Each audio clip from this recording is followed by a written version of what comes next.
Hello and welcome to Bradio Software Development. My name is Brad, and today we're going to be carrying on our microservice mini-series, and we're going to be on part B today. So in part A, we just gave a general overview of what microservices are, how you would use them, and why you would use them, and why they're beneficial, especially on a large-scale project. And in this episode, part B, we're going to actually implement some of the things we talked about. So the two applications or bits of software that we're going to be using is we're going to be using Nest.js to spin up all of our free microservices, and we're also going to be using RabbitMQ to store and consume the messages. So without further ado, let's get straight into the terminal.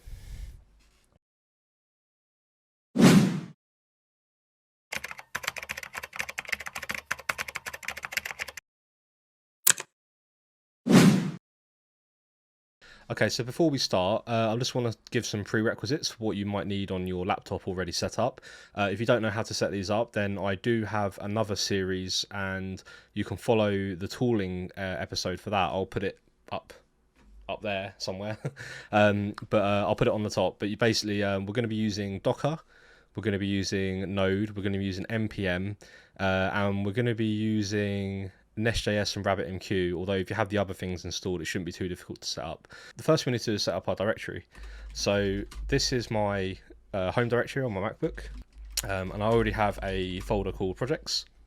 And as you can see, I've got a few projects in there already, and I've also got QDemo in there. So we're going to cd into QDemo. Now I do know that I have other folders in here because I gave it a dry run before I started this video. So I'm just going to remove that folder for now. So we're going to start off from scratch. And what we're going to do is we're going to first install RabbitMQ. Now I'm going to put the link in the description, but we're going to be pulling a new image from Docker Hub. So RabbitMQ does work on its own, but it does also have a management plugin which is really useful. So we can actually log in and view the messages going throughout the system. It's really handy to have. So they have got a line here underneath the management plugin heading, and we're going to be using this to download and install RabbitMQ through Docker. Okay, so by default, this command line here doesn't actually have the port we need for the actual RabbitMQ communication over the TCP port. I believe it's called AMQP, but I might be wrong. So I have a documentation page here that I've already brought up. And as you can see here, we've got a TCP port 5672. So we need to map 5672 from RabbitMQ to our local machine. So if we go back to the terminal, I've made it a little bit bigger so we can see it all in one line. We want to add a P symbol just after the first port configuration here, the exposed ports. And we want to put in 5672 colon 5672. And what this will do is it'll open up the connection so that we can consume and publish messages to the microservice queue system. So, and we're just going to run that. Now, I've already got RabbitMQ downloaded and installed through Docker, but you may have to wait a few minutes for that to install. So once it's downloaded and installed, if you click the Docker icon on your menu bar and you go to Dashboard, you should see a container running called RabbitMQ Free Management. If we go ahead and click into that and then click Inspect, and scroll down to the bottom, we can see that we've exposed ports 80 and port 5672. The only one we're interested in at the minute is localhost 8080. So if you click this little icon on the right hand side, it will copy that to your clipboard. You can come back to your browser, paste it in, and it will bring up your username and password. Now the username and password is just guest by default, unless you change it. And as you can see here, we now have our Docker running with RabbitMQ. So that's the first step. Now we need to actually set up our project. So we're going to be using Nest.js for this. So if you go to the Nest.js documentation, again, the link will be in the description. We need to first install Nest.js. So if you come to Overview on the left-hand side, click First Steps. And here you'll see npm-i-g Nest.js CLI. Now I've already got this, but go ahead and do that now. So we'll just do it anyway, just in case there's any updates. And what this will do is it will allow you to use the Nest CLI tools on your terminal, on your machine. So you'll need this in order to run the Nest command. Okay, that seems like it's installed and updated. So the next thing we need to do is actually run this here. So if we copy and paste that. Now obviously we want to change our project name. We're going to call it Microservices. Microservices. There we go. Oh, sorry, yeah, make sure you click npm as well. You can use yarn, there's really no difference. I think yarn's a little bit faster, but I'm more familiar with npm. Okay, so that's now installed. Now if we list our folders in the directory, we can see that we have microservices. So cd into microservices, list the directory again, and then we'll see all of these files here. So the next thing we need to do is configure our Nest.js project to use microservices. So on the left hand side of the documentation, there's a microservices tab. Click that and then go into overview and scroll down. And as you can see here, we need to install a couple more packages. So just literally copy this from the documentation and paste it while you're inside your project. And this will give you all of the packages necessary to use and utilize microservices. So as you can see here, in your main.ts file, which we'll come to in a minute, you can literally copy and paste this into it and it will just work and start listening on the queue because we've already got Docker running. But we don't actually want to use this one. We want to use the specific RabbitMQ one. So on the left under microservices, you can see RabbitMQ. So click that. And now we need to install this second library, which will enable us to use RabbitMQ in Nest. So copy that and paste it into your terminal. There we go. So open your editor of choice. I'm going to be using Visual Studio Code. And I've already got it open on the folder, but what you can do is go File, Open, and then find the project where you've installed your microservices folder to, and then it'll bring up this. I'm just going to move this out the way. There we go. So sorry if the terminal's a bit small. I am going to make a new configuration so it's a little bit bigger for next time because I do appreciate it can be quite small to read. So on the Visual Studio Explorer on the left, you'll see all these folders, and we want to go into source and then main.ts. And as you can see here, this is default. This is configured by default to create like a traditional API where you run something on port 3000 and you can listen for get and post and puts and delete requests on that. But we're not going to be using this because we're using microservices. Okay, so the next thing we need to do is actually we need to add all of the apps to our Nest.js project. So there's a really cool thing you can do in Nest.js. It's called a monorepo, and basically it'll let you install multiple apps in one Nest.js project. So instead of having to clone this whole folder and then copy it for every single microservice we have, we can actually just use this one project. Now, I'm not saying it's best practice, but it will do for the sake of the demo. You may want to actually have your own project folder for each microservice, which actually in a microservice fundamentals, that is actually the right thing to do. But in the case of this demo, because we're just messing around with it and trying to get it working, we're going to create all of the 3 microservices within the same Nest.js project. So if you see all these folders on the left here, we've got app controller, app module, app service, and then we've got a spec file.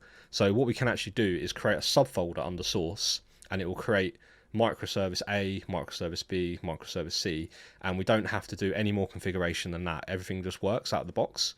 So if we go back to the documentation, okay, so on the left hand side, if you click on workspaces and we scroll down, and then it'll, as you can see here, this is the structure we have at the minute, and this is the structure that we're going to have. So there'll be in here they've got my app and my project, but for us it'll be the 3 different microservices. So if we go ahead and copy this command and paste it into our terminal, I'll make it a little bit wider so we can see it. And we want to change the last parameter on here to microservice-a. And then if we go to our Visual Studio Code, as you can see here, it's now moved, it's converted the source folder to an apps folder. Yeah, so if we look here, we have microservice A now been produced, and if we go into the source directory for that, we can see that everything is now set up to use microservices on here. If you come back to the documentation, make sure you're in the RabbitMQ section on the left, so it should say RabbitMQ in the URL. And if you see here, we have all of this code. So we're just going to copy that and then paste it over the top of microservice A main.ts. Yeah, so you may also have to change the location of this, which would be... Okay, so a cool trick you can do is if you don't know the exact path for that folder, what you can do is you can delete the import and then go back over here and click on Quick Fix, and then we can do an import and it'll automatically find it, automatically find where it is and put that in there. So that's another little hot tip that we can do. If you go to our main.ts file, now what we can do to test this is we can actually run the Nest project. So the way to run Nest projects when we have mini applications in a monorepo is we do npm run, and then we do start, but then we type in the name of the microservice. So for us it will be microservice -a. Okay, so we've got our first error, and it's moaning about this await. And so if you noticed in Visual Studio Code, we did actually have a squiggly line under it. I thought that we didn't need to worry about it, but apparently we do. So if we look at the error here, it says top level await expressions are only allowed when the module option is set to ESNext system and the target option is set to ES7 2017 or higher. Now the problem is because in our main TS, when we copied and pasted that code, it's not using like a bootstrap function. So if we go back to the documentation, and go to, on the left hand side underneath microservices, click overview, and then we just want to copy this first function and put that at the top, and then take these bottom two lines and put them in here. Okay, yeah, so we can't actually add await functions to the top level. It's not possible. It's one of those annoying things. You kind of have to wrap it in its own like async function, but that's fine. You know, we've got it working now. So now let's go back to our terminal and kick off where we left off, and click npm run start microservice -a. Okay, so we actually need to type in the command npm run start :dev microservice -a, because if we just do npm run start microservice -a, what it will do is it will just build all of those files into the distribution directory, and then it will just stop. So we actually need to essentially watch for the folders and watch for any file changes. So if you look at my terminal when I make a file change, I'll put a space there, you can see that it reloads. So when you just use start on its own, it's not doing the reloading, and it's literally just converting everything into a distribution folder. So we don't want that. So we want to use start -dev. So as you can see here, it seems to be working okay. We haven't got any console logs or anything like that, so I'm assuming because it hasn't crashed, it means it's working. So if we open up our browser and go to the RabbitMQ management UI, we should be able to see the queue that we've generated. Okay, so we can't, I can't see any queues in here, which is a bit weird, but that's okay. You know, bugs do happen when you're trying to set these things up. So I'm just trying to keep myself true to you and not make sure anything's not orchestrated or scripted. So what we're going to do is we're actually going to go to the microservices overview page, and we're going to take that really nice little bit of code where we have the app is listening, and we're going to put that into our code and see if we can try and debug this. So come back to our app, and then we're just going to paste in that log. So let's see what comes up. Okay, so it is indeed listening, but for some reason the queue isn't showing in our microservice, which is very, very odd. Oh, there we go, it's coming up now. Okay, so maybe actually that makes sense, because right, so the bug was, so we have our const app equals await, but when you assign a promise to a constant, it doesn't actually get run until you start listening to it. So for example, you might have a promise with a resolve and a reject, but all it does is it stashes away that promise, and then it sits there until you actually call it. It's a little bit like Schrodinger's cat. You don't actually know what's going to happen until you look inside it. So that's a common bug that we just fixed. So normally what you'd do is you'd have your promise, you'd assign a .then and a .catch and stuff to a variable. Then when you do app.then, that's when it actually runs. So that's essentially what we've done here. So by enacting a console log, we've actually initiated the connection to the microservice. So that's cool. That means it's working. If we come over to our RabbitMQ management UI, you can now see that we have our cats queue, which is the default queue that we had before. So what we're actually going to change that, because I don't want to call it cats queue. I think we're just going to call it, what should we call it? Should we call it mailbox or something like that? Well, we're using animals and countries, aren't we? So maybe we can call it, let's just call it mailbox, because, you know, we're sending messages, we're consuming messages, we're publishing messages, so we'll call it mailbox. So if we go back to our RabbitMQ, we can now see that we've got a new queue called mailbox. So that's the second part done. The third part is actually to create the other microservices. So in exactly the same way that we did it before, let's just kill this process. Actually, no. I'll tell you what we'll do. We'll keep the process running with that command, and then we'll go to our other windows that I've set up here that I haven't actually used yet, and I will need to go into my projects directory. There we go. And using the nest generate command that we used earlier,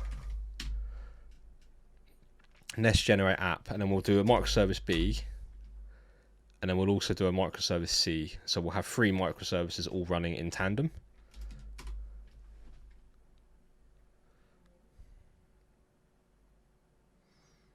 There we go. So all we need to do is on the 3rd terminal window to cd into that same projects directory.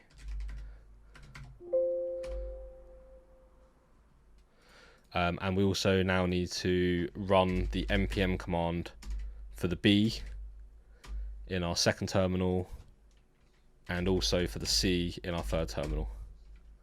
Okay, so we actually need to update our code as well. So as you can see here in Visual Studio Code, we've got A, B, and C now generated, but B and C don't have the code that we've done for A. So if you copy this main.ts file from A and then go into the same file on B and just paste it, and then go to the same file on C and paste it there as well. So now all 3 are now connected to the microservice, or the RabbitMQ even. So now we've got A, B, and C. I know it's not completely clear based on these terminals, but just take my word for it. That is A, that is B, and that is C. So if we go to RabbitMQ management and we click on queues, we should see 1 queue, which is fine because they're all called mailbox. And if we go to connections, we should see 3. There we go. So now we have 3 microservices set up in Nest.js, all connecting to RabbitMQ and listening to the mailbox queue.